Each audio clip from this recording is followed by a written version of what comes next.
তো আজকে আমরা এই সময়ের একটি সুপার ফুড নিয়ে আলোচনা করব, যেটি বলা যেতে পারে এই সময় একটি আলোড়ন সৃষ্টিকারী একটি গবেষণা। সেটি হচ্ছে সজনে পাতা। সুপার ফুড সজনে পাতা।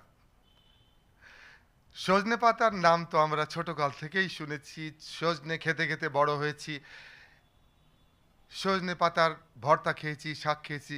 এ আবার এমন কিছু কি, এর মধ্যে আবার অভিনব কি আছে, নতুনত্ব কি আছে যেটা নিয়ে আলোচনা হতে পারে? আসলে সজনে পাতা কে এখন বলা হচ্ছে অলৌকিক পাতা। বিজ্ঞানীরা সজনে পাতাকে বলছেন অলৌকিক পাতা। কেন? এত কিছু থাকতে সজনে পাতাকে অলৌকিক পাতা বলা হচ্ছে কেন? কেননা সজনে পাতার যে ফুড ভ্যালু, এর ফুড ভ্যালু, এর নিউট্রিশন, এর কন্টেন্ট যে কোনো মানুষকে বিস্মিত করবে। এবং সেই কারণেই বিজ্ঞানীরা এখন বলছেন যে এই সময়ের একটি অলৌকিক পাতা হচ্ছে সজনে পাতা। কি আছে সজনে পাতায়? চলুন দেখি। সজনে পাতায়, সজনে পাতার আমিষ আছে 27%।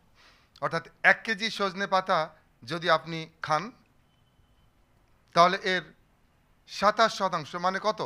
270 গ্রাম হচ্ছে আমিষ। 38% হচ্ছে শর্করা, কার্বোহাইড্রেট। 2% হচ্ছে ফ্যাট। আঁশ হচ্ছে 19%। 19% হচ্ছে ফাইবার বা আঁশ। আমরা জানি যে এখন ফাইবার বা আঁশকে খাদ্যের একটি গুরুত্বপূর্ণ কন্টেন্ট, গুরুত্বপূর্ণ কম্পোনেন্ট হিসেবে চিহ্নিত করা হচ্ছে। আঁশ আর কোনো ঐচ্ছিক খাবার নয় যে ইচ্ছে হলে খেলাম, ইচ্ছে না হলে খেলাম না। না, it is a mandatory component. প্রত্যেক দিন আপনার খাদ্য তালিকায় যেন পর্যাপ্ত আঁশ থাকে, এবং সেই সজনে পাতায় আঁশ আছে 19%। এবং সজনে পাতায় এসেনশিয়াল অ্যামাইনো অ্যাসিড আছে 8টি, ভিটামিন এ এবং ভিটামিন সি আছে, রয়েছে প্রচুর পরিমাণ calcium, magnesium, potassium, zinc, iron এবং অ্যান্টিঅক্সিডেন্ট।